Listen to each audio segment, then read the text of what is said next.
even though it sucks. Everything hurts. I want to stop, but I won't. And we'll be home in 3.5 miles.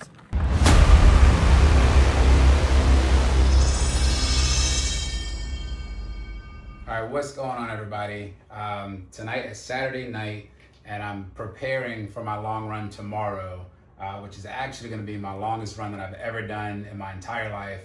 It's going to be a 14-mile easy-paced run. I spent pretty much all night last night mapping out this route to find the best way without doing it out and back, which I really don't want to do. The purpose of this is to cover all the gear that I'm going to be taking with me on this run.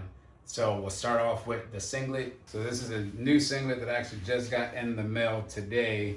It's dead last, like sweat wickering or whatever, but it's got an interesting feel to it. It feels kind of like a paper, but it's super, super lightweight. So I'm curious to see how it's gonna perform, especially probably on like a semi-humid, sunny day tomorrow, in the afternoon actually as well. For the shorts, I'm gonna do the Way of Life half tight orange. Some feature socks, which I've switched to my favorite sock. I've got some Hoka socks as well, but as far as running socks, features are definitely my favorite. These are just some knee braces that I got from Amazon. I don't remember the exact technical name for them, but when I first started running and training for the first half marathon that I did, I was noticing some knee pain during my run. So I just went on Amazon, looked for a knee brace. This is the first thing that popped up, and I started wearing them, and I haven't had that pain again since. So they work, and anytime I run over like 3 or 4 miles, I'm definitely wearing a pair of these. Glasses are just some generic glasses that I think my wife actually got me from Amazon, but we got like 3 pair of them, and anytime I run, I'm wearing a pair of these glasses. I'll be carrying a Salomon handheld water flask. This is the best water flask I've ever had. Like I went through a phase when I first started running of wearing the belts or the like fanny pack things, and I try to carry a water bottle in there, but no matter what they said in the ads, they would bounce around. So this one, you kind of just strap it to your hand, kind of forget it's there, but it's a lot more comfortable, and it's just enough water to get you through a run. And also, as I said, tomorrow is a easy pace run, so I'm gonna wear the chest strap to just keep track of my heart rate, make sure I'm staying within zone 2. And I'm not gonna swear by zone 2, but I just wanna make sure I'm not in an elevated heart rate for an extended period of time during the run.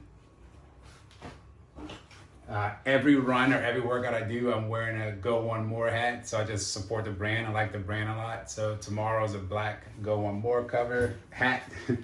And then another side tip, if I'm running, I have a pair of Curex insoles in there. I've ran a decent amount, and I haven't had any foot issues, and I attribute that to making sure I'm taking care of my feet.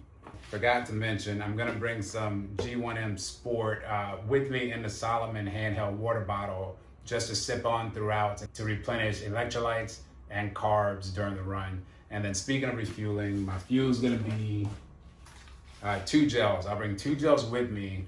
I'm not sure if I'm gonna need both of them or not. I plan on taking one around mile 5 or 6. And then if need be, I have the other one just in case. So taking 2 gels with me.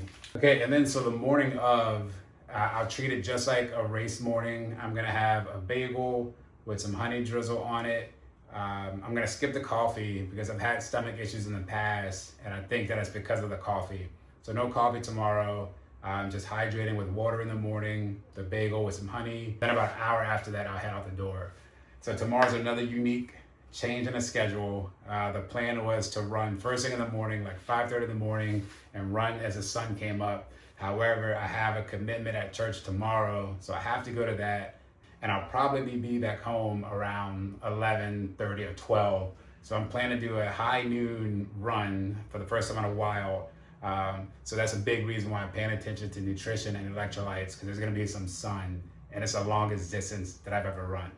So that's the whole gear setup. I'll give you one more quick once over of everything, and I'll see you guys tomorrow. Good morning. Welcome to Sunday morning. We've knocked out the morning things we had to do. Now it's time to go knock out this run. Before I get into it, I forgot to mention what shoes I'm wearing today.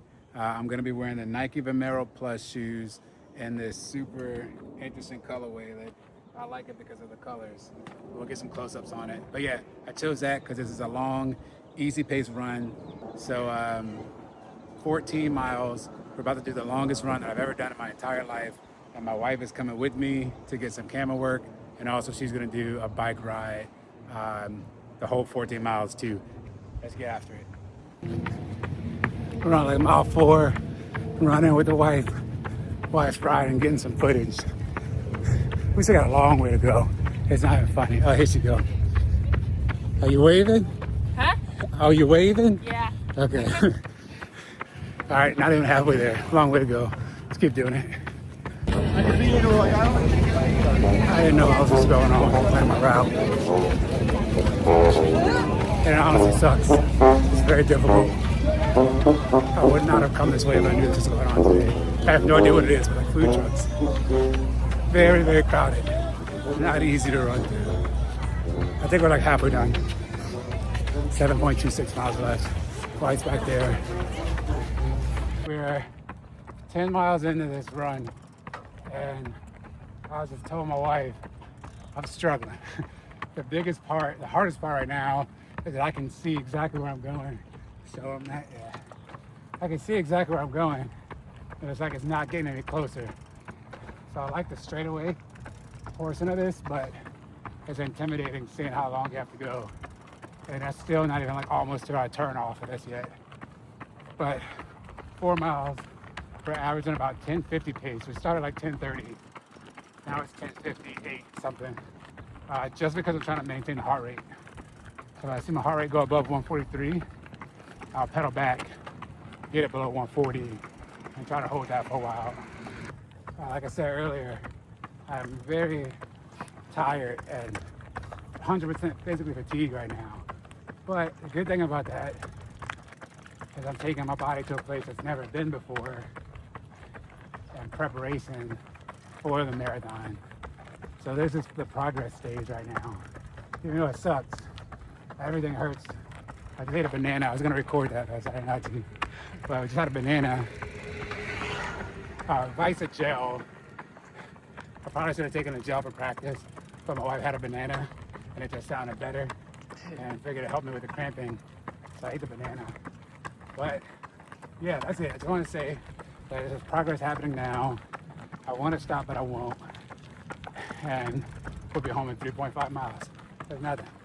Another 30 minutes. My pace is terrible though. I'm at over 11:01. But I'm gonna pick it up just a little bit. Mostly because I'm tired of running. All right, so now we'll see y'all at the end of this. See you when we get home. We're done. We got through 14 miles, but I tell you that was the most frustrating 14 miles of my entire running adulthood. The route was perfect. I perfectly mapped out the route. I even had me going a little bit out of the way at the beginning to make sure I hit back home at exactly 14 miles. But I will never take the mother Santa Ana River Trail again, because I got on there on the beach at Huntington Beach.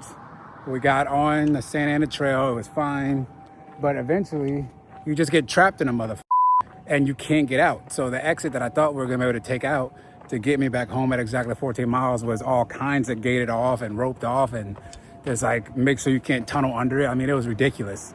So me and the wife had to go ultimately an extra like 2.5 miles out of the way to get through it to be able to come back towards home. So basically I just finished off my 14 miles on the run back from being out of the way.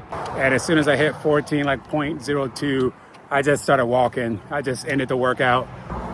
Here are my splits. I put the splits up.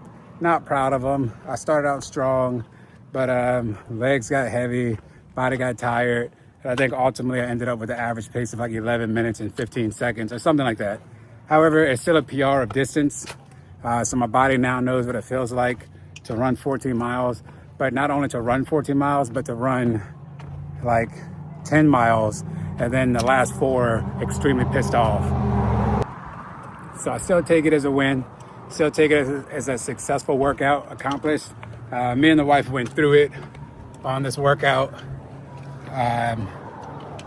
So that's what we're doing. She went ahead because she was on the bike.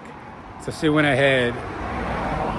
she's gonna grab the car and some water and then come pick me up. And I'm just kind of walking back and I'll meet her halfway. But yeah, workout's done. Tomorrow is not running, thank God.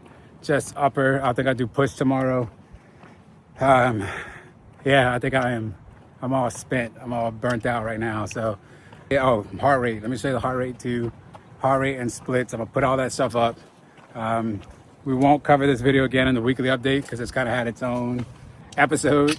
So I'll see you guys at the end of the week or maybe before then, because I think I'm gonna do that nutritional video and the workout video this week, but we'll see. Depends on time. Until then, stay the course, and I'll see y'all in the next video.